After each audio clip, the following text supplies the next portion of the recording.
estava ouvindo, pensando, né, nessas músicas que a gente canta pouco, né? E às vezes os que cantam sem entendimento. Como foi a primeira canção que a gente cantou? Senhor. Na vida que receita. E a segunda foi... Aclama o Senhor. Aclama o Senhor. Te louvarei. Essa Te louvarei, por exemplo, a gente canta assim, perto, eu quero estar, junto aos teus pés. E foram canções feitas assim, com muita autenticidade de quem fez, né? Mas a gente vê assim que o Evangelho ainda é muito milagre, porque o ser humano ele tem uma tendência de louvar e de adorar, né? O que mata o ser humano? Não é nem a adoração a Deus, né? Mas é a adoração. O ser humano ele vive e morre adorando as suas tradições, adorando as suas concepções e adorando as suas divindades, né? Deus ainda é pouco respeitado pela humanidade que ele criou. Por exemplo, se uma pessoa que tem um clique, nossa, e quantas pessoas eu conheci, né, que foi gentilmente saindo do Evangelho de Jesus, que é a boa notícia, que é a boa nova, no sentido de que, gente, tem solução. Essa solução pode não ser física nem química, mas ela existe. E Deus se fez carne para isso, né? Mas as pessoas abandonam isso porque é uma solução que não é aparente. As pessoas abandonam isso e passam a reverenciar aquilo que está lá em Romanos capítulo 1, né? O ser humano desde sempre transforma o que Deus falou, perverte o que Deus falou, adorando a criatura no lugar do Criador. E adorar a criatura é ir para uma religião onde você vai ter que fazer um monte de rito que vão te humilhar, mas você, incrivelmente, você se sente respeitado e respeita, né? Tem uma coisa no Brasil que é tanto religiosa quanto política, as pessoas elas gostam de pagar pelo que elas estão fazendo. Por isso que o Evangelho de Jesus ele acaba não sendo uma coisa muito ouvida, muito recebida pela humanidade, porque a humanidade não quer boa notícia. A humanidade não quer descobrir que eles não precisam fazer nada. A humanidade quer pagar. Eles não querem a graça. A graça é de graça demais por meu Deus. Eu quero sentir assim que de graça não eu me salvei. Presta. Eu me salvei, eu me evoluí. Eu já estou na 27ª reencarnação e sou eu que estou fazendo. Graças a mim, estou cumprindo os ritos direitinho. Aí quando Jesus chega falando que não tem nada disso, que ele é o cordeiro imolado antes da fundação do mundo, aí você tem os adoradores da teoria, e agora o cara está falando que a gente pode fazer tudo, e não é isso. Quem abraçou o Evangelho e se sente salvo antes da fundação do mundo, se sente também responsável. Se o cara não presta nem para pecar, se a gente peca por formação, quando você peca de fato, né, daquilo que as pessoas acham que é pecado, sai uma lameira, porque quem realmente foi salvo pela graça não presta nem para isso. Só presta para viver em Cristo Jesus. E essa é a boa notícia. E quando a gente entende essa boa notícia, aí vem essas músicas, né? Perto eu quero estar junto de ti. Né? É igual Jesus disse a Pedro. Pedro, ninguém consegue nem dizer que eu sou Deus e muito menos tributar louvor a mim se isso não for pelo Espírito Santo. Pelo contrário, isso é uma tradição religiosa, que você canta músicas bonitinhas, né? Fica tudo muito lindo, você vai ficando rico com isso. Ontem eu estava vendo uma notícia sobre o J Neto, né? Que é um cara adorado aí, mas perdeu o filho de maneira bem banal, né? O menino nos últimos dias ligava para o pai, tá com depressão, achei que você já tinha morrido. Você é o cantor. Sério? E então a gente tem essas, e está lá a esposa dele, a ex-esposa, né? Falando dessas questões, né? Já deu algumas entrevistas. Os hinos eles são bem diferentes, né? Os hinos deles são bem diferentes da postura que foi. Eu, particularmente, ouvi muito hino, que os hinos antigos, assim. Então, são pessoas que produzem, né? O Matos Nascimento, por exemplo, o Diogo Nandinho estava me falando de uma situação dele com o Matos Nascimento, que é um cara que o fogo cai quando ele vai nos cultos, mas... mas o Matos Nascimento, eu gostava, né? Mas não é uma coisa muito assim. Então, mas isso é assim, aí alguém fala assim, Lélia, mas isso é assim desde sempre. Só que foi para isso que Jesus veio, para que a gente não se conformasse com este mundo. Qual é este mundo? Esse mundo da conveniência. Não, meu filho, você está preocupado com o perfeccionismo. Você quer ser mais santo que todo mundo, isso não vai dar em nada. E a nossa postura tem que ser igual a de Jesus. Ainda que não dê em nada, eu não tenho de me conformar com este mundo. Amém. Eu vou morrer seco, sem amigos, sem ninguém, mas com esse mundo não dá para se conformar, não. Porque a boa notícia me habita, então eu preciso me posicionar como Jesus. Graças a Deus ele morreu e ressuscitou, mas também como seus apóstolos, né? E até sobre isso que a gente vai ler aqui hoje, é o Evangelho de João. Evangelho de João capítulo 1, que a gente vai ver o que é a boa notícia. Porque a boa notícia às vezes ela não é apetecível aos nossos sentidos, mas ela é boa notícia. Qual que é, velho? João capítulo 1, a partir do versículo 35. Vamos ter uma narrativa relativamente longa, mas cheia de questões muito interessantes.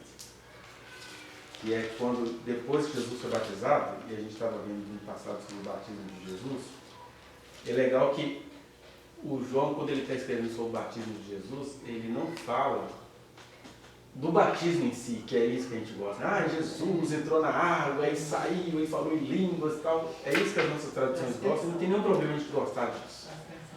Mas ele só está falando o seguinte, ele vai falar do batismo, ele vai falar sobre o quê? Vai falar sobre que o João já sabia que na hora que ele fosse batizar aquele que iria substituí-lo, aquele que é o rei do universo, ia haver uma manifestação ali, o Espírito ia aparecer como uma pomba, e aí o João comenta isso, eu já estava sabendo que aquele sobre quem o Espírito descesse como uma pomba, esse era o Cordeiro de Deus que tira o pecado do mundo. E ele conta isso, e daí para frente, qual é a missão de João? É promover esse que foram batizados, né? Então, só o João do Evangelho de João é que dá essa tonalidade, né? Os outros evangelhos falam do rito do batismo que o João Batista fazia, e Jesus chegou e foi batizado. Agora o João, falando do João Batista, seu xará, ele vai dizer, não, o legal do batismo de Jesus foi a mística, foi o sobrenatural, que é isso que a gente perdeu um pouco, né? A gente troca muito, por exemplo, a manifestação de Deus por palavra profética. O que é palavra profética? A palavra profética é um desejo meu que eu libero. Eu profetizo que esse ano vai ser assim. Aí você queira ter uns nomes para Deus, é Jeová vou fechar, Deus proverá, não sei o quê. E aí você cria... É um desejo seu, né? E é um simples desejo. É igual o Jeremias dizer, ó, esse pessoal está profetizando, foi levantado por mim, mas eles estão falando coisas da alucinação deles. Pois é. Isso é palavra profética, que as pessoas adoram liberar. Mas ai de Deus se ele se manifestar no culto desses caras. Enquanto o cara estava liberando a palavra profética, eu profetizo, e levanta a mão, e vai ser assim, e não sei o quê. Aí de repente Deus toma alguém de língua estranha. Leva aí, aquela tomou o remedinho dela, hoje ela não está bem não. Eu vi recentemente um pastor muito querido fazendo isso. No finalzinho do culto, eu até gravei, porque depois eles mandam tirar da internet, falei, pega o celular e já filma seu computador. E aí ele estava dando um aviso lá, e na hora que ele foi dar um aviso, que era um aviso que ia pesar contra a vida dele, uma pessoa foi tomada em línguas no meio do culto, e aí a gente conseguiu ouvir as primeiras palavras da pessoa. A pessoa falou assim, você está sempre ferindo os meus profetas, não sei o quê. Aí ele deu um sinal que era para parar de transmitir, mas ainda deu tempo de ele dizer que essa pessoa tinha tomado o remedinho dela.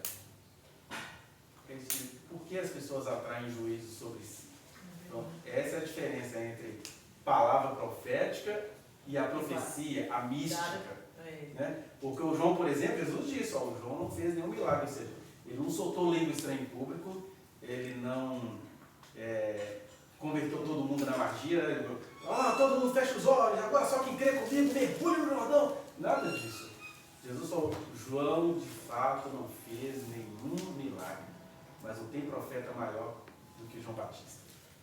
Dizendo o seguinte, que o João não operou milagres visíveis, mas ele era místico. Eu contava meus segredos para ele. Eu falei para ele que o Salvador do mundo ia ter uma manifestação, e ele viu, não só ele viu, como quem estava perto dele viu e ouviu a voz dizendo, esse é o meu filho amado, eu tenho prazer nesse menino. Né? Então a gente abandona muito facilmente a profecia, porque Deus aparecer aqui é um risco, é uma vergonha, as pessoas correm, as pessoas não querem se comprometer. A gente abandona a mística por esse misticismo aí, que é palavra profética, que é coisa inventada. Né? E aí, pegando isso, é que o João está tentando mostrar para a gente a mística do cotidiano de Jesus. Porque depois que Jesus é batizado, João 1,35 começa. Eu vou ler a narrativa inteira, depois a gente vai tirar algumas lições aqui. João 1,35 diz isso. No dia seguinte, né, o dia que Jesus foi batizado, estava João outra vez na companhia de 2 dos seus discípulos. E vendo Jesus passar, disse: eis o Cordeiro de Deus. Os 2 discípulos, ouvindo dizer isso, seguiram Jesus. Isso é bom a gente entender que aquela experiência, então, da pomba, né, da manifestação dos Espíritos como pomba, não ficou muito claro nem para os discípulos de João. Ficou claro para algumas pessoas que estavam ali perto, para o próprio João. Mas quando João fala assim, ao Cordeiro de Deus, mostrando o seguinte, que talvez esses discípulos não tinham visto isso de maneira nítida, clara, tiveram que ouvir o então mestre deles, né? Aí os 2 discípulos, ouvindo dizer isso, seguiram Jesus. Outra coisa bonita é isso, que o João, ele era um cara, ele tinha um paradoxo, né? Ele não tinha amigos, ele metia medo em todo mundo, ele metia medo no império, ele metia medo em Herodes, então isso afastava as pessoas, ele tinha um dom de afastar. Por que ele tinha um dom de afastar? Porque as pessoas falam assim, esse cara não é dos nossos, não tem o nosso estilo, mas ele tem um negócio que me amedronta. Aí eles se afastavam, ou se afastando ou atacando. Temos que prender esse cara é perturbação. Não dá mais, uma hora ele vai ter que terminar como a gente sabe que ele terminou, né? Com a cabeça no prato, né? De uma perigatona do império, chamada Herodias, né? Mas isso não tira a autoridade, não, porque às vezes a autoridade vem assim, às avessas. É uma autoridade tão de Deus, e para Deus, se ele ia terminar adorado por Herodes ou morto no prato, ele exerceu tudo que Deus confiou a ele, né? E aí, versículo 38.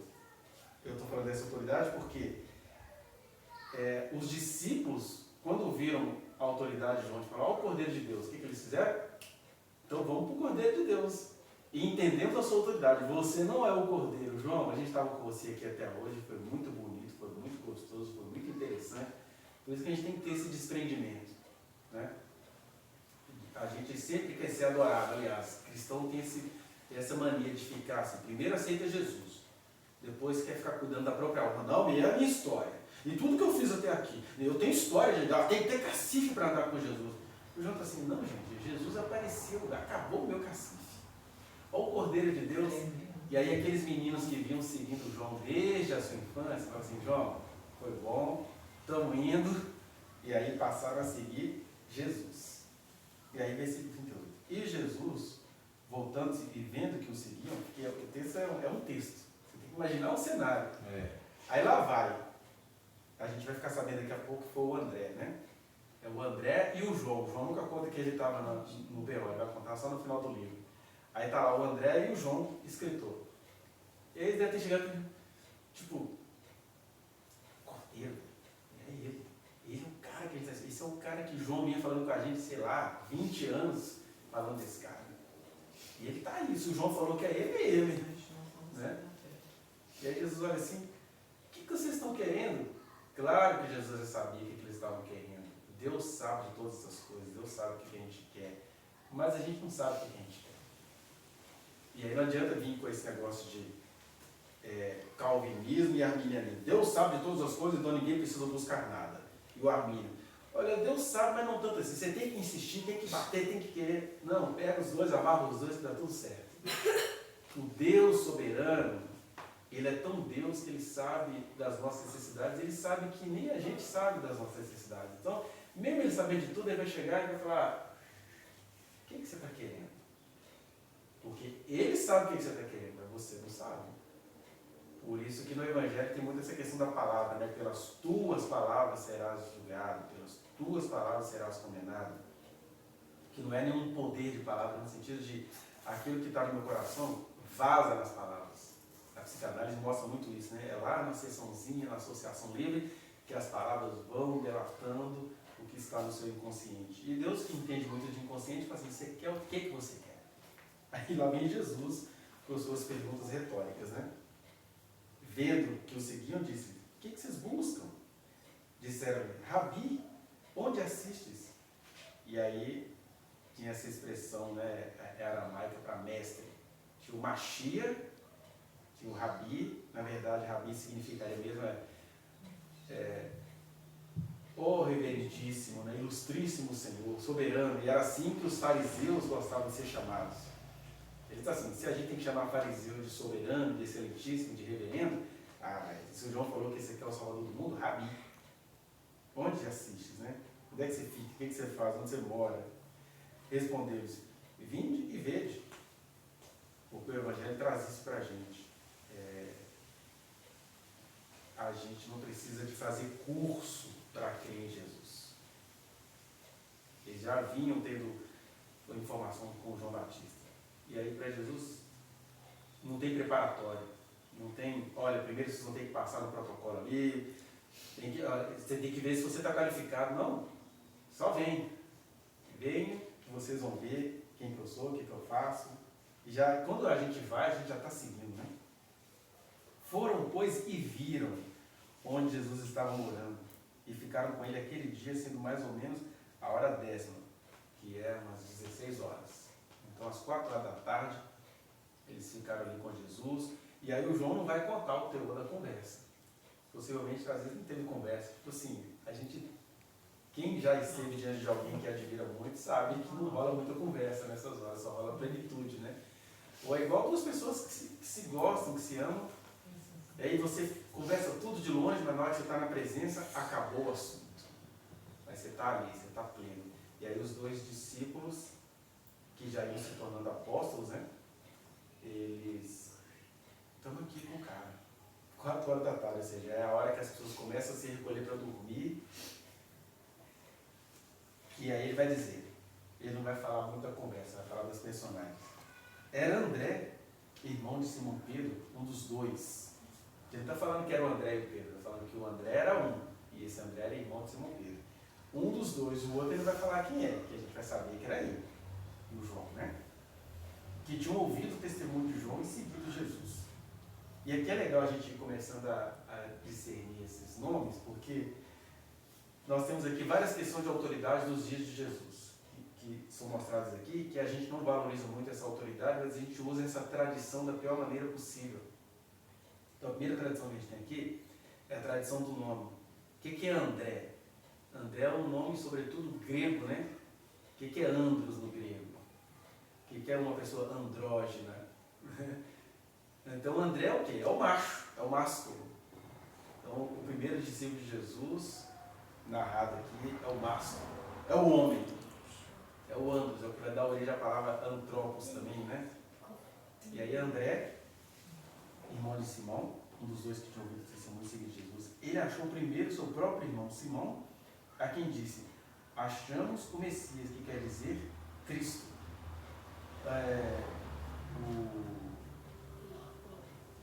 Então está mostrando que Jesus já tinha tido um contato com André e com Pedro. Então André já tinha chamado Pedro, ele era irmão de Pedro, que é chamado aqui de Simão, e o levou a Jesus. Olhando Jesus para ele, disse, tu és Simão, que é outro nome judaico, né, o hebraico, que significa ouvinte. Na verdade, o Simão era um nome muito comum em Israel por causa dos sacerdotes que fizeram a revolução lá dos Macabeus, né? Então, tu és Simão, filho de João. Os outros evangelhos vão falar que o João era filho de Jonas. Que, na verdade, o João vem de Yohanan, que seria Jonas. Jonas é um nome que significa pomba, e João significa agraciado por Deus. Né? Você é filho de João. Ou nos outros evangelhos vão falar em Bar Jonas, que Bar na palavra significa filho, né? Bar Jonas é filho de Jonas, Bartolomeu, filho de Talmai, e por aí vai. Então, tu és Simão, filho de João. Tu serás chamado Cefas, e aí já era uma versão aramaica de Pedro. Então, Cefas, no aramaico, é Pedro, no hebraico, que significa pedrinha, uma pedra. No dia imediato, resolveu Jesus partir para a Galiléia e encontrou a Filipe. Filipe, que por sua vez significa amantes de cavalos. Os nomes eram coisas assim muito fortes, né? Porque primeiro tinha autoridade paterna, por isso que você é Simão, filho do fulano, você é o Natanael, filho de Ptolomeu, que é o Bartolomeu, você é fulano, filho de Cicrano, você é o Tiago e o João, os filhos do trovão. Tinha a ver com a personalidade da pessoa? Então você tinha autoridade paterna e você tinha essa autoridade paterna masculina, que os meninos eram mencionados de acordo com o filho de quem eles eram. E aqui, zero presença feminina aqui. Era Deus se fazendo homem numa sociedade onde mulher só existia para dar filhos a homens. É isso.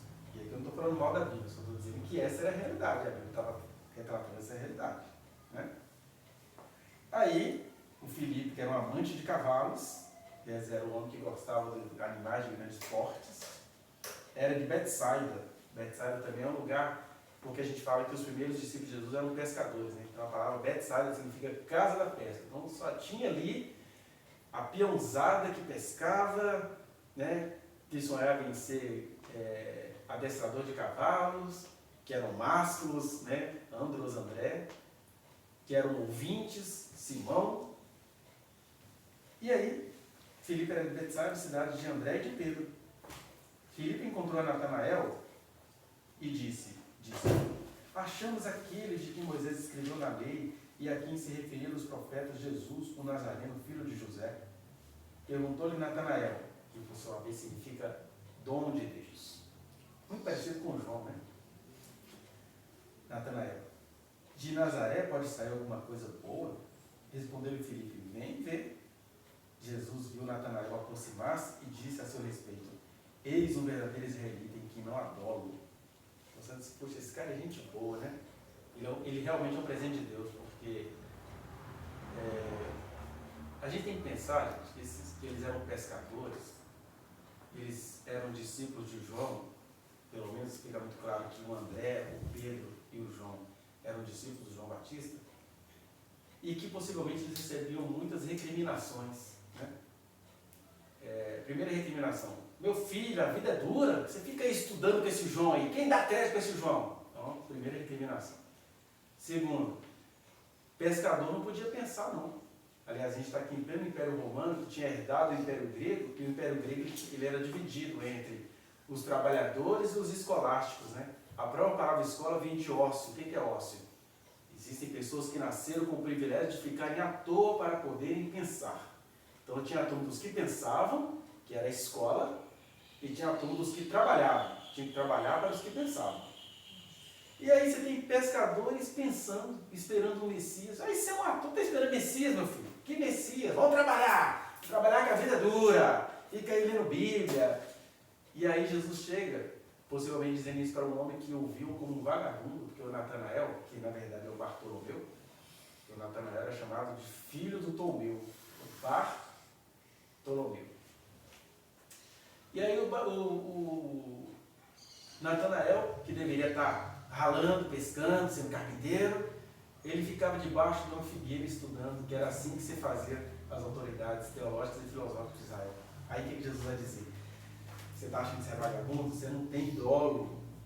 É gente boa. Perguntou a Natanael: tu me conheces? Respondeu-lhe Jesus: antes de Filipe te chamar, eu te vi, quando estava debaixo da figueira. Então exclamou Natanael: mestre, tu és o Filho de Deus, tu és o Rei de Israel. Ao que Jesus lhe respondeu: porque te disse que te vi debaixo da figueira, crês? Pois maiores coisas do que essas verás. E acrescentou: em verdade vos digo, que vereis o céu aberto, e os anjos de Deus subindo e descendo sobre o Filho do Homem. Vou começar por esse final. Como é que a gente perdeu isso, né? Olha a alegria de Jesus. Jesus tem todo o encontro, ele fica ali com os colegas, que é essa coisa, a gente valoriza a amizade, né? É muito fácil a gente transformar esse culto num clube.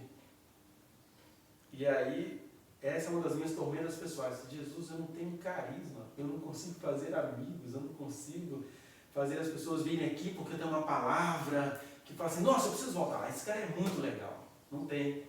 Eu não sou aquele professor que no final do ensino médio os alunos vão fazer fila para poder despedir, você chamar para separar dentro da turma. Não sou esse professor. Né? E aí é legal que você tem plena consciência disso, mas isso dói um pouco. Isso é doloroso. Eu acho que o João sentia essa dor. Né?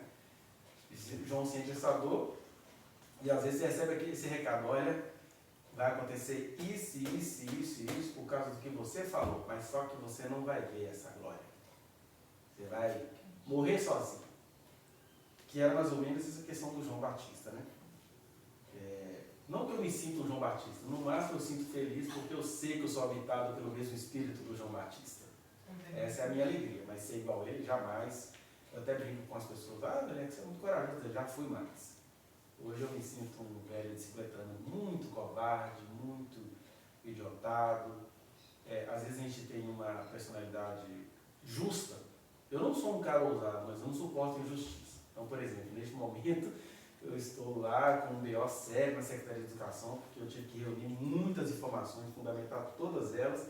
Aí amanhã, por exemplo, eu vou passar amanhã na Secretaria de Educação, que foi chamado para lá, para eles verem assim, o que é isso que você falou aqui, né? Isso é muito sério, né?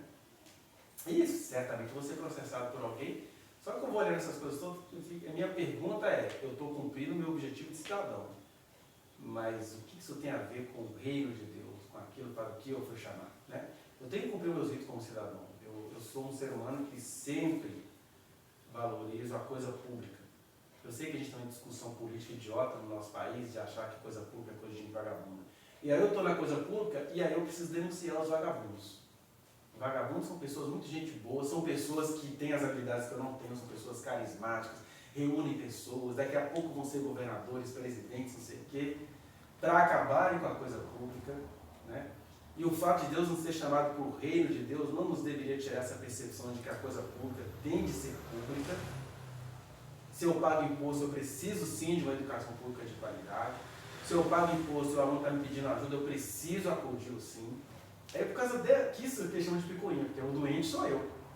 Eu vi lá de superiores que eles iam escalar um psicólogo do Estado para me avaliar, porque você está muito preocupado com esses meninos, não é normal. Quer dizer, você se preocupar é que é loucura. Você não está nem aí, você é um homem público. É um homem público, ilibado, nunca se envolveu com ninguém. Que legal, que maravilha. Sendo que no Evangelho é o contrário. Ele diz, olha, às vezes vocês vão se envolver e vão sujar o pé. Mas eu espero que vocês lavem os pés uns dos outros. Porque quem trabalha se suja. Né? Então eu não estou me colocando nisso também como homem íntegro. Eu tenho plena consciência do versículo e da música que eu gosto muito. O versículo é, quem não tiver pecado, atira a primeira pedra. E aí eu tenho que optar entre o pecado e a integridade. E tem a musiquinha da Pitty que eu adoro, que fala, quem não tem teto de vidro, que atira a primeira pedra. Então eu tenho plena consciência que o meu teto é de vidro. Mas eu sei, como diz o meu João Batista histórico, né? O pastor Caio fala, sei que sou um pecador e apodrecido, mas o fato de eu ter consciência de que sou pecador não tira de mim a certeza de que Deus, com sua graça, ainda pode me usar muito. Né? Porque a gente vai ficando covarde. Eu tenho teto de vidro, então não vou fazer nada por mim. Eu tenho teto de vidro, mas o meu teto de vidro é igual ao de Davi. Se Deus quiser me guardar nessa situação, Ele que conhece as intenções do coração, Ele que me perdoou de todos os meus pecados, Ele que me deu a chance, porque a gente fala da graça, mas a gente não gosta de ver a graça de Deus na vida dos outros. Eu te conheço, né? Por exemplo, eu não sou um bom pai. Eu não sou aquele pai que quando eu morrer, você vai ficar assim, ai meu Deus, que saudade das tardes que meu pai ficava na porta do meu quarto esperando com uma rosa na mão. Eu não sou esse pai. Né? Na verdade, o único legado que eu queria deixar para os meus filhos é assim, meu pai foi um cara que buscou o Senhor, e isso eu quero para mim, porque esse foi o legado que eu tenho da minha mãe. Eu já tive do meu pai hoje é uma grande decepção em relação a isso, mas da minha mãe, meu Deus do céu, acho que a minha mãe nem entendeu o filho que Deus deu a ela, mas o legado que eu tenho da minha mãe foi uma mulher que amou o Senhor, e eu quero buscar a Deus como ela buscou, com todas as limitações que ela tinha de mulher, né? De se deixar levar pela questão social, mas a minha mãe é um exemplo de alguém que amou a Jesus, e ela tinha até posições esquisitas porque ela confiava mesmo em Deus. Por exemplo, o que ela falava com o filho? Eu vejo muitas mães perdendo a salvação por idolatria aos filhos. Minha mãe não. Jesus, se o senhor está vendo que vai ficar brigando com o senhor também, prepare e leve. Os meus irmãos ficavam magoados. Mas ela confiava tanto em Jesus que ela falava assim, prepara e leve, porque ela confiava em Jesus. Ela não ia trocar o amor dela por Deus por idolatria para frente. Ele sabe que eu sou viva também. Mas ninguém se criava assim. Pois é, mas ela te ama, né? É isso. O que eu quero que nossos filhos vejam é isso, que Meus filhos me amam, gente, claro. Dizendo que eu que não sou um pai aconchegante. Mas e agora, né? É importante, mas eu também. Tranquilos. Eu é que me sinto todo dia É assim. porque a gente é. E às vezes até isso, eu estou numa situação agora em que eu estou lutando por alunos. Isso gera problemas dentro de casa. Ah lá, está lutando pelo mundo inteiro, mas os filhos. Cria essas ranços, comentários e tal. E você fica dividido entre ser pai, ser cidadão e tal, e ao mesmo tempo, eu até falo isso, né? Como é que eu me remedio? Assim, se eu fosse funcionário de uma multinacional, precisando ficar ausente da minha família e ganhando milhões para isso, todo mundo ia entender a ausência desse pai. Todo mundo, até a criança mais pobre e carente. Ah não, meu pai ele é ausente porque ele trabalha muito. Né? Eu vejo isso muito no caso Henrique, aquela farsa de pai, todo, ah não, eu não tinha tempo, tá, mas é engraçado, o filho morreu, ficou com tempo, já casou de novo, já fez outro filho. E isso é esquisito. Mas às vezes a gente tem que aprender isso com os filhos, né? Ou às vezes os filhos têm que aprender com os pais. Assim, olha, meu pai, ele não trabalha na multinacional, mas ele trabalha na Universal, né? Não da Igreja do Reino de Deus, no reino de Cristo eterno, que exige trabalho, que exige renúncia, né? E a renúncia de Jesus começa por aí. Olha, quem amar mais a filho do que a mim não é digno de mim. Isso não quer dizer que eu não amo meus filhos, quer dizer que é por amor a eles que eu estou me envolvendo com o reino de Deus. Só que uma coisa é o evangelho eterno, outra coisa é como as pessoas percebem, né? E aqui tinha essas disputas. Então, por exemplo, o Natanael é visto como vagabundo pela família dele. Então, quando o rei do universo chega para ele e fala assim, você não tem dó, cara, você é gente boa. Aquilo alimentou a autoestima dele. E outra coisa, o Natanael, quando ele fala isso, ele tinha em mente, porque ele era estudioso dos profetas junto com João Batista, Zacarias 3,10, que é um livro pequenininho, tão místico, tão maravilhoso, que as pessoas mal conhecem.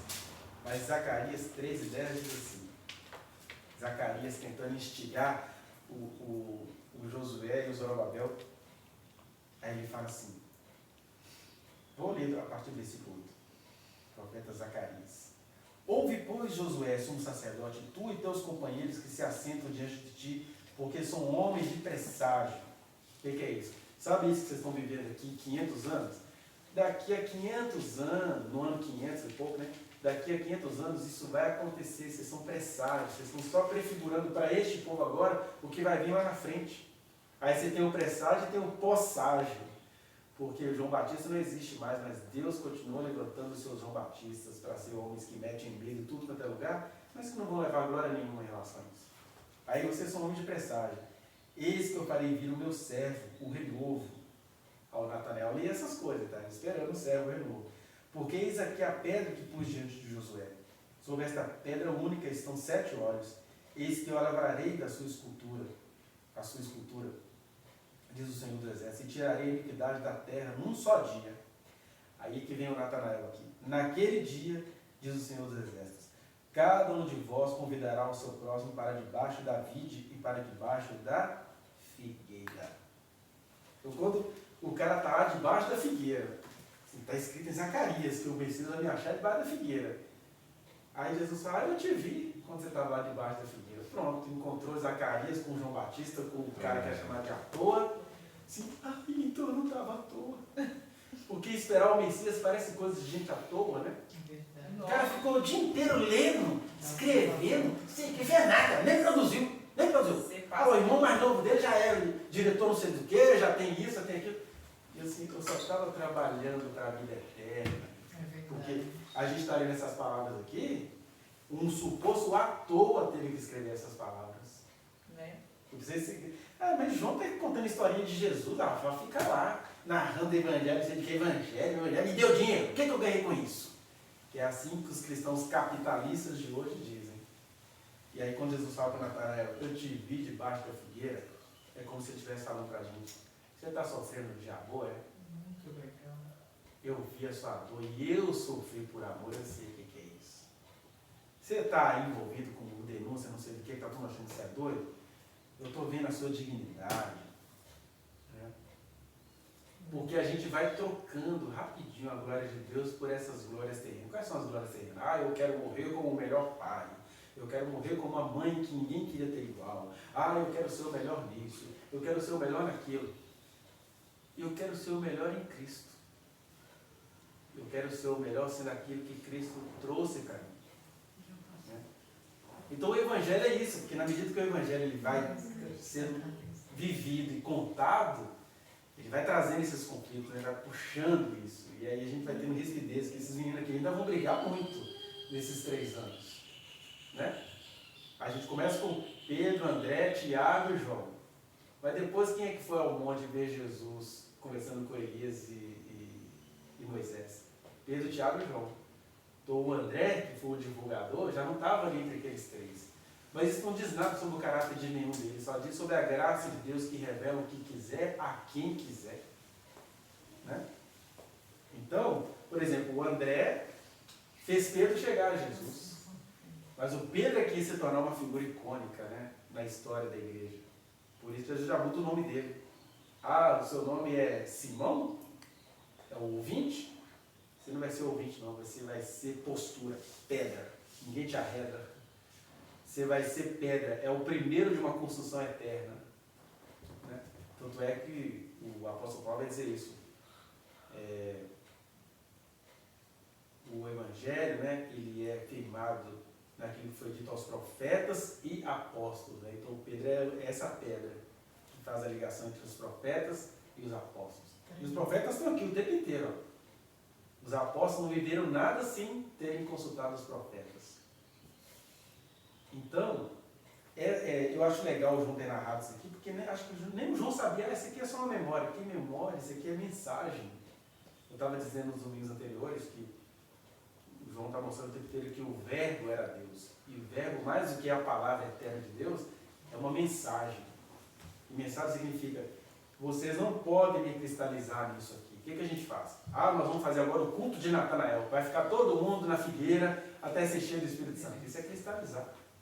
Agora a mensagem não. A mensagem é, o B.O. do Natanael é que ele era visto como um vagabundo, que ele estava sentado numa figueira estudando um homem que ele nem sabia se ia vir. Eu acho que naquele tempo existisse conhecimento de psíquico, tipo, doenças psíquicas, eu acho que eles iam viver e ficar o povo é um povo esquizofrênico, paranoico, não sei o quê, porque a gente carrega isso hoje. Exatamente. Que é paranoia, que é esquizofrenia, que é não sei o que lá, que você está... Entendeu? Eu acho que naquela época, se existisse esse tipo de conhecimento, eu acho que o pessoal ia estar tudo dentro dos manicômios, o povo cristão, né, o povo que esperava, né? Tudo furado e tudo maltratado por uma realidade que... Sim. A ponto de, igual eu falei para vocês, uma filha do Senhor vai entregar a profecia e tudo é anulado porque ela tomou o remedinho dela. Ela não tomou o remedinho dela. Que na verdade também, gente, problemas mentais todos temos. Alguns têm problemas mentais mais ostensivos. Você tem que ser medicado pela estrutura cerebral, né? Você tem lá as neuroses, né? Que a gente vai chamar de ansiedade, depressão. Traumas, né? Também. Os traumas. Você tem as psicoses, que a gente vai chamar de esquizofrenia, paranoia. E você tem as perversões, que fica muito difícil de discernir o que é caráter e o que é... E na verdade, perversão não é um termo moralista, é que é uma outra versão. A pessoa vê outra... E, por exemplo, muitos desses que julgam os profetas do Senhor como tendo problemas mentais, eles têm problema mental chamado obsessão por conhecimento. Eles são tão obsessivos que perderam a humanidade. São capazes de recitar a Bíblia inteira, mas não são capazes de ouvir a voz. E entender aquilo. Não consegue entender. Exatamente. E aí o que eu acho bonito em Jesus é que aqui tem muito conhecimento, que ele está falando com todo mundo aqui que conhecia os profetas, mas tem muita mística. Eu te vi debaixo da figueira. Né? Vocês estão procurando o quê? Não, mas vocês vão ver, o que eu acho bonito em Jesus é isso. Vocês vão ver anjos subindo e descendo, servindo o Filho do Homem. Então, e aí a gente, quando muito, a gente gosta de cantar música de anjo. Tem anjos voando nesse lugar, né, em cima do fogo, no fogão, debaixo do altar, debaixo do botijão. Mas aí desse anjo se ele se manifesta. Aí você já está com problema psicológico. E para Jesus, ele nunca escondeu isso. Ele nunca fez disso uma pregação. Vamos reunir agora ao redor do templo para que o anjo do Senhor... Não. Mas ele falava nas conversas de cabeceira. Olha, você vai ver anjo, você vai vai ressuscitar morto, vai purificar leprosos. Vocês vão fazer isso porque vocês estão em mim, eu não sou o caminho, a verdade, a vida. Eu sou quem está com a vida. A sombra vai curar. Você vai ver que está doido. E se a situação for tão ruim que vocês vão ter que comer comida venenosa, nem vai fazer dano. Claro, se vocês estiverem em mim e as minhas palavras estiverem em vocês. Aí a vida é lida. E aí mesmo você sabendo que eu já sei de tudo, você vai continuar me pedindo. Né? Então, o que eu queria enfatizar é essa questão da mística. Segunda questão, essa questão dos nomes que Jesus vai pegando alguns e mudando o nome deles. Né? Na verdade, mudou o nome de Pedro. Que era assim, se você tinha o Natanael, que talvez era um cara lento, ele ficava lindo, debaixo da figueira. Tem muitas questões sobre esse debaixo da figueira. Tem uma outra versão que fala, por exemplo, que o Natanael possivelmente era um homem muito dedicado ao conhecimento, porque os sacerdotes, lendo a profecia de Zacarias, achavam que eles iriam ser cheios do Espírito Santo estudando debaixo da figueira. Se o profeta falou que era debaixo da figueira que acontecia a purificação, ou da figueira ou da videira, né? Ou seja, debaixo da parreira, né? Do lugar que dá uvas. Então a gente vai ficar aqui nesse rito. Mas ao mesmo tempo, Natanael era um menino pobre, então o que estava estudando? Vai trabalhar, menino. Né?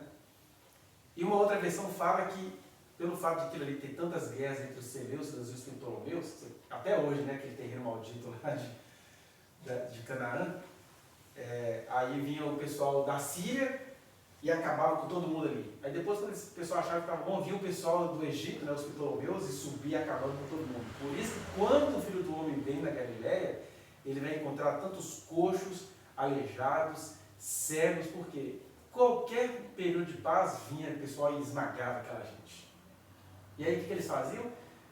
Aí eu não sou um botânico, eu nem sei se o que eu vou falar aqui está correto, mas de acordo com alguns estudos que eu li, diz que a figueira tem caules muito grossos e ela seria para ser porta de casas subterrâneas. Então dizia-se que muita gente ali, com medo de haver alguma nova guerra entre Seleucidas e Ptolomeus, entre Egito e Síria, entre aquilo que restou do Império Grego, né? Não sei se vocês sabem, conforme a visão de Ezequiel, o reinado de Alexandre ganhava 4 asas. E olha a profecia concreta. Aí o reinado de Alexandre se dividiu em 4 impérios, né? Que foram o Cassandro, Lisímaco, Seleuco e Ptolomeu. As 4 asas, o império virou. E aí isso virou uma coisa terrível para o povo de Daniel, que é o povo de Israel. E aí quando Jesus vem, tem aquele tanto de coxo, que era a criança que estava saindo com a mãe, e de repente o cavalo passava por cima, então eu perdi a perna, sai arrastando. Muitos coxos, aí mulheres coxas eram obrigadas a virarem prostitutas para mendigar o pão. Por isso também nos dias de Jesus tinha muita prostituta, que além de elas serem maltratadas no casamento, elas eram maltratadas pelos homens de guerra, né? E aí Jesus não julga nada disso, bem do contrário dos cristãos, né? Ele não vai fazer disso uma discussão. Ele só vai acolher e vai dizer para o cara, olha, seja porque você estava estudando, seja porque você estava escolhendo uma guerra, eu te vi debaixo da figueira. Né? Debaixo da figueira, então tem esses significados aí. E aí o que a gente tem, uma última coisa que era bom a gente pensar? Essa questão da autoridade, né? Porque tem o Bar Jonas, tem o Bartolomeu, tem os filhos do trovão, tem o fulano, filho de não sei quem, e até Jesus, quando foi identificado por alguém, mas esse não é Jesus, filho de José e Maria, o carpinteiro? Então, a gente sempre é filho de alguém, só que nós temos um problema, né? Na antiguidade, isso tudo era visto com autoridade, que graças a Deus acabou. Infelizmente, quando Jesus ensina a gente a orar ao Pai Nosso, ele diz o seguinte, só tem uma autoridade entre vocês, é o Pai. Que ele chama de Abba, quer dizer, Painho, é o nosso íntimo. Ele é tão autoridade quanto ele é tudo pra gente. A gente não costuma cantar assim para os nossos pais. Nossos pais são figuras muito ausentes, eles não são tudo para nós. Mas Deus, o Pai, ele é tudo para nós. Eles deviam confiar nele, como eu confio, era a mensagem de Jesus. Né? E Jesus faz iconografias maravilhosas sobre o Pai, né? Que o Pai é semelhante àquele pastor que deixa 99 ovelhas seguras no rebanho e vai matar a cachorra grita para buscar uma que está perdida. Esse é o Pai. o pai de vocês não é assim não, mas o pai, ele é assim. O pai de vocês, ele é doido com uma mulher que perdeu uma joia dentro de casa. Ela vai bagunçar a casa inteira para achar a joia. O pai é doido igual essa mulher. Jesus sempre apontava para o pai. É. O pai não é igual o pai de vocês.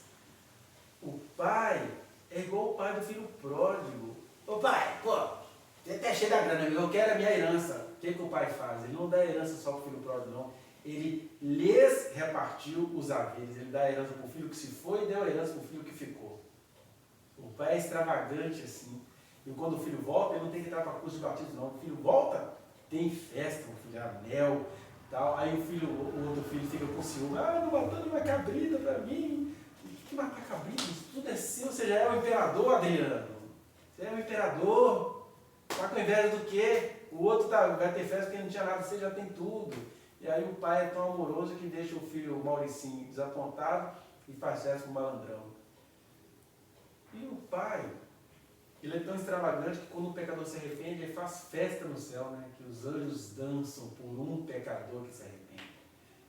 Aí, o que isso tem a ver com o que eu estou falando aqui? Porque os discípulos de Jesus traziam essa herança da autoridade paterna, que as mulheres depois, na sua inteligência, na sua filosofia, deu um nome para isso, chama-se patriarcado. A gente tem um negócio de patriarca, a reverência. Nossos pais querem ser reverenciados. E Jesus está assim, deixa disso.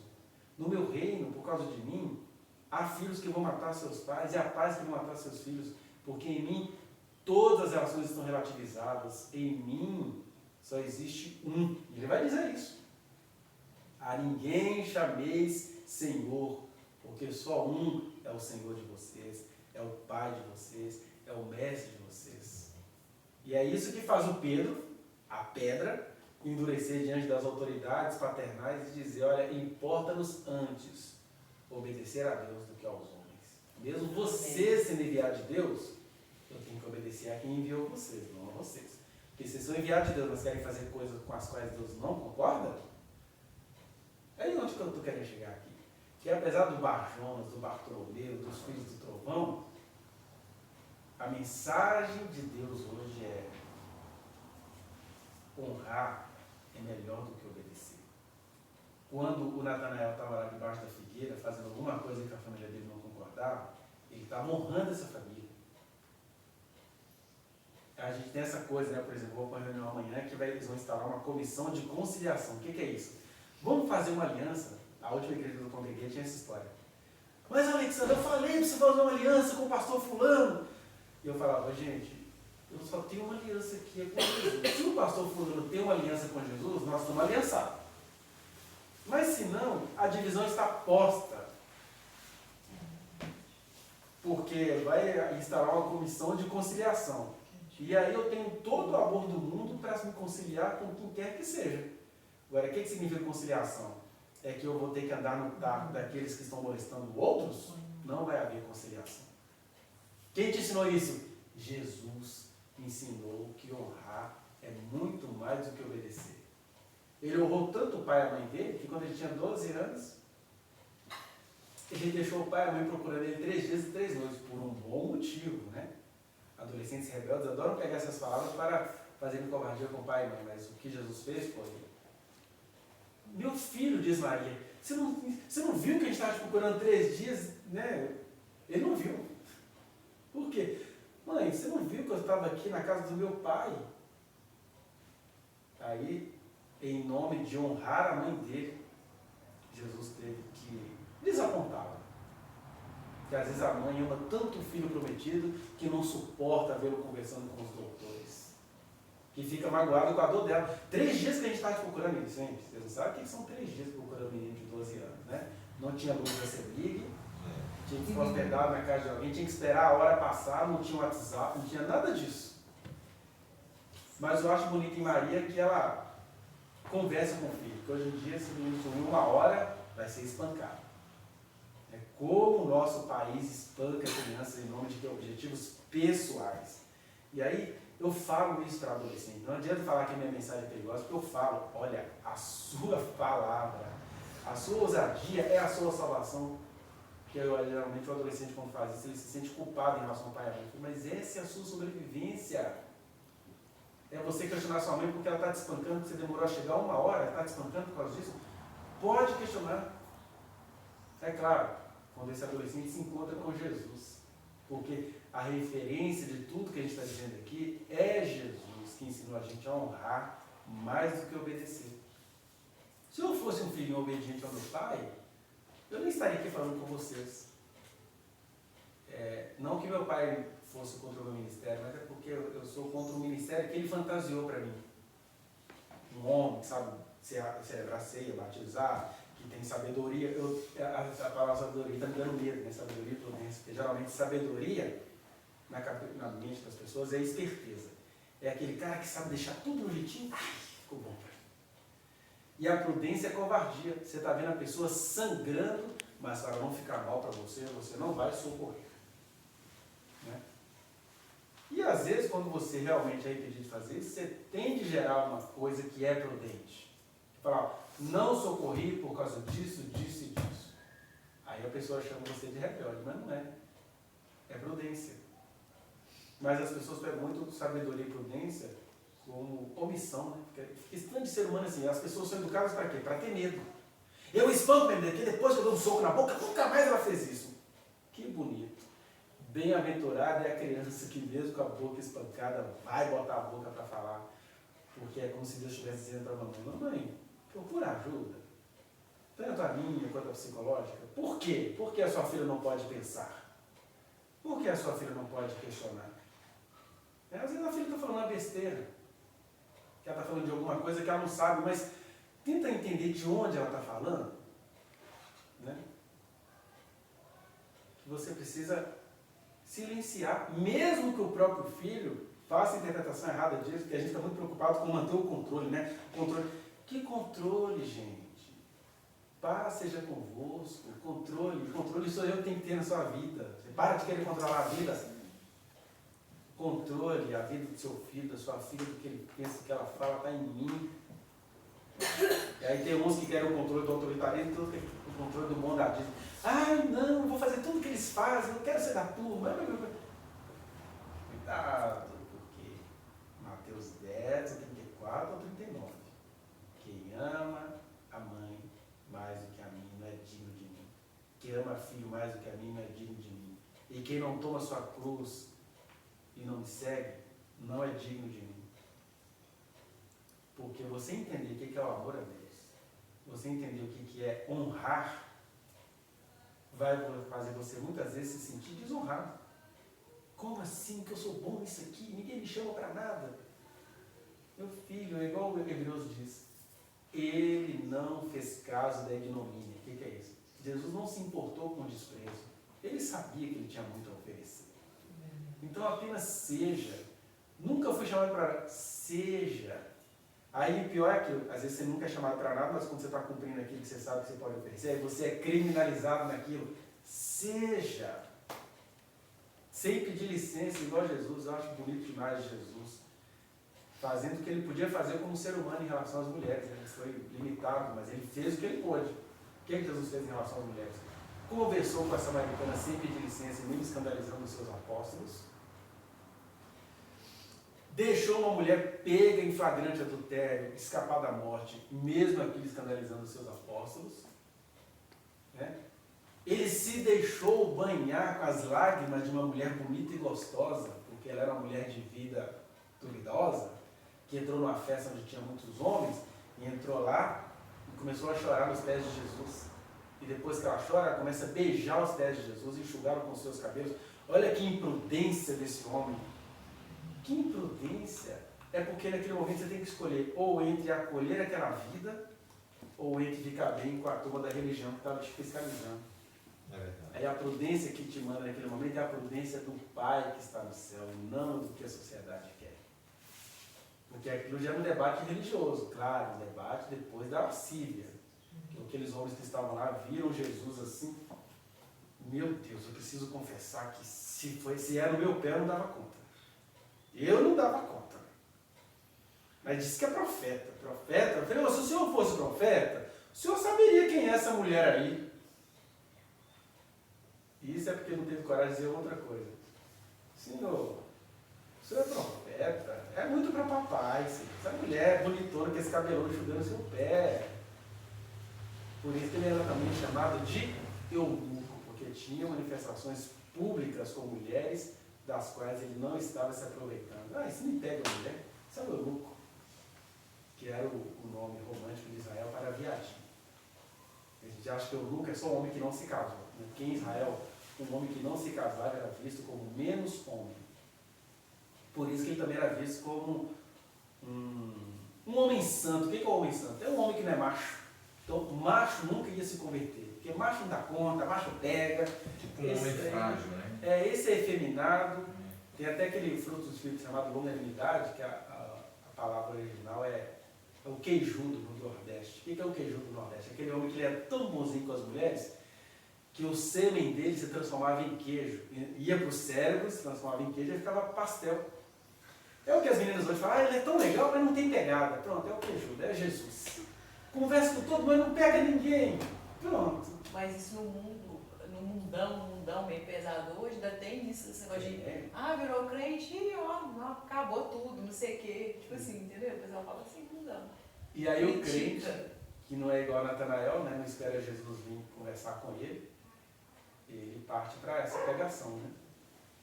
Para poder se afirmar.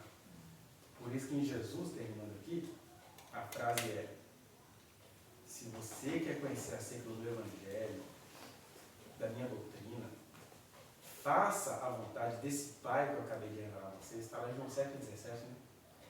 Quem fizer a vontade do meu Pai conhecerá acerca da doutrina. De maneira que qualquer conhecimento que a gente teve aqui, se a gente não faz a vontade de Deus, não tem valor nenhum. Continua sendo palavrinha bonitinha de domingo de manhã, que eu vou sair daqui e não vou fazer nada com isso. Agora, quando eu ando com Jesus, ele está falando com muita gente aqui. Às vezes ele vai falar de maneira contundente, através de línguas estranhas com pessoas, e outras vezes ele vai falar de maneira disfarçada, como Jesus dormindo no barco. Né? Falando assim, olha, vocês estão muito ansiosos com tudo, tem ansiedade, que é um problema de saúde, beleza. Mas tem uma ansiedade aí que você está carregando muita tradição, está muito preocupado com a sua autoridade, está muito preocupado com a sua capacidade de controlar tudo, está muito preocupado com se você vai ou não vai. Por isso que Jesus se manifesta assim, né? Igual a Lázaro estava contando para a gente aqui. Olha o milagre de Jesus na vida dela. Ela vai ter que passar por procedimento cirúrgico até quando ele quiser. Mas o milagre é que ela está aqui com a gente. Né? E viver pela fé é isso. Então, encontrar-se com Jesus como esses apóstolos se encontraram-se com ele, né? É a gente entender isso. Quando você encontra com Jesus, tudo, absolutamente tudo, é posto em questão. A sua autoestima, a sua dignidade, se você vai ser ou não vai ser, nada disso tem importância. Só tem uma coisa que é importante: achamos o Messias, achamos o profeta, achamos aquele de quem João falava. Até esquecemos de João. João foi igual. João foi ficando tão isolado que ele foi preso mesmo, né? Preso.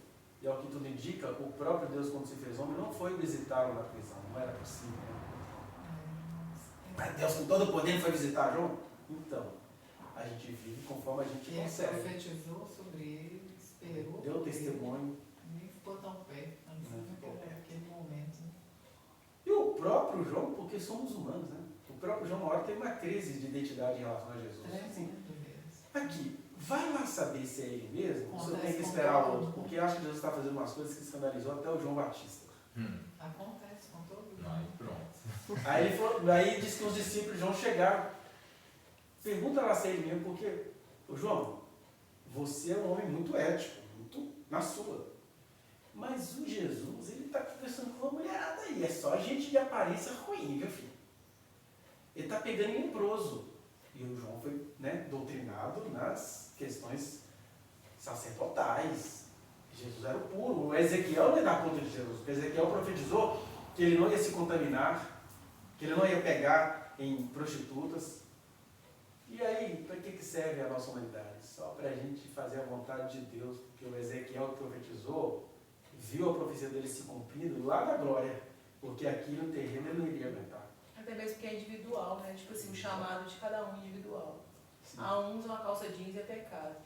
Aí fala internamente, né? Não estou falando de doutrina de igreja, né? Eu falo assim, às vezes uma mulher peca por causa de uma calça jeans porque ela se acha muito na calça jeans. E tem a outra que tá vestindo. Vermelho, se acha sensual. Aí veste a cara, e tem outra que veste calça jeans e tá, tipo assim, normal. O negócio é então chamar de cada um pra, né?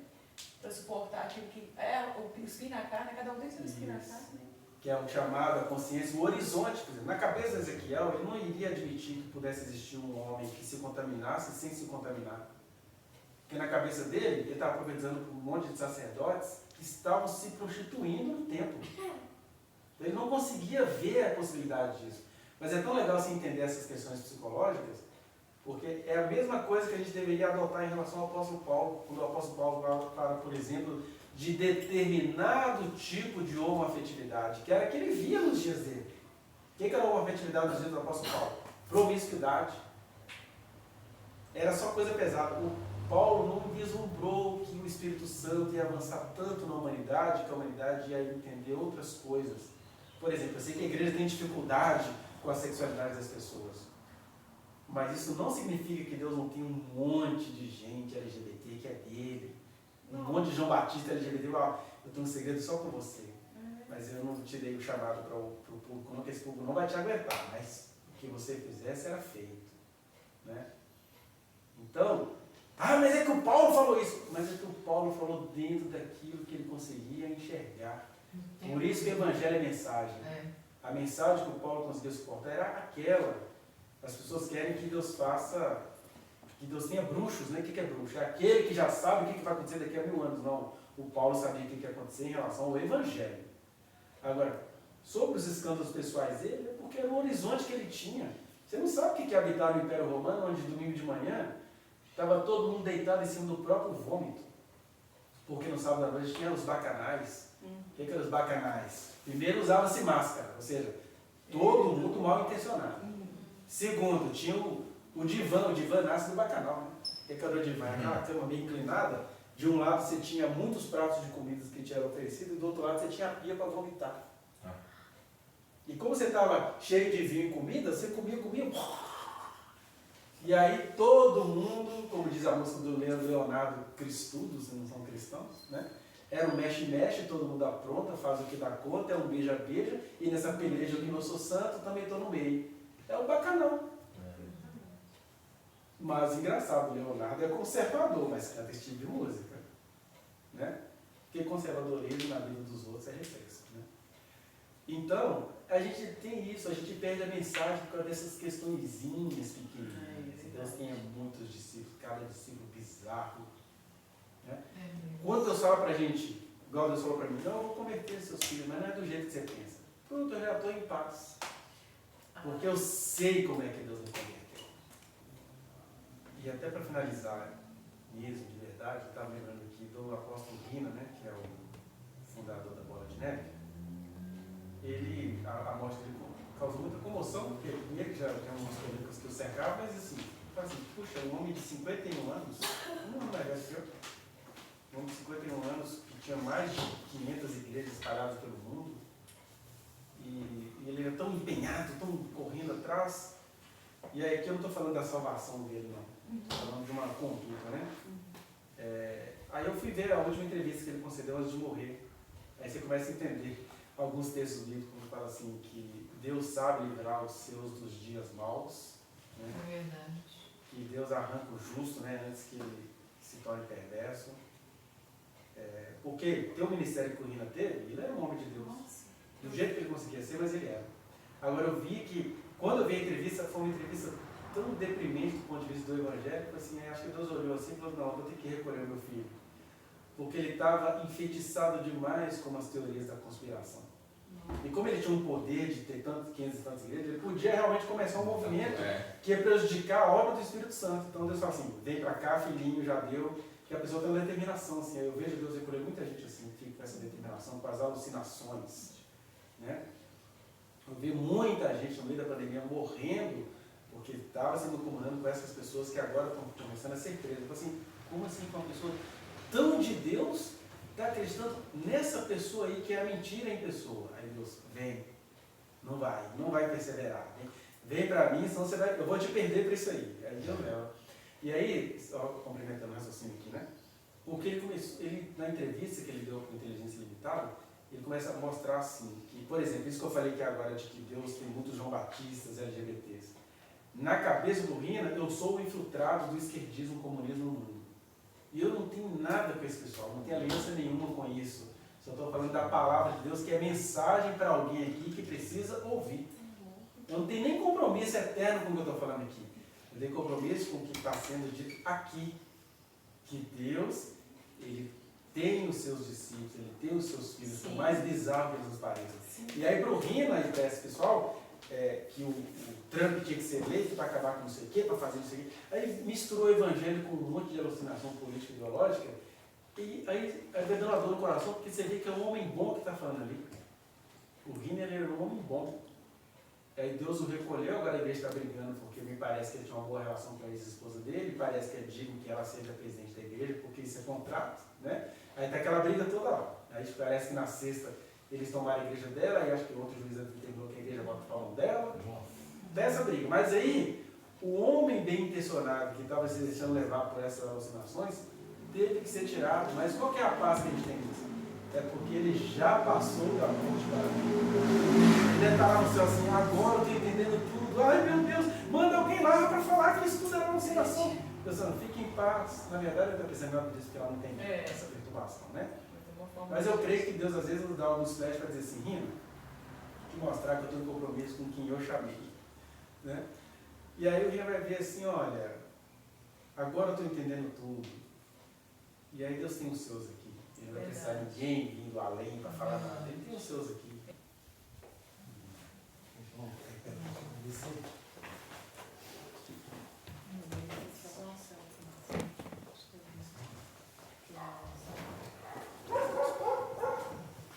Faz uma oração para encerrar. Depois quem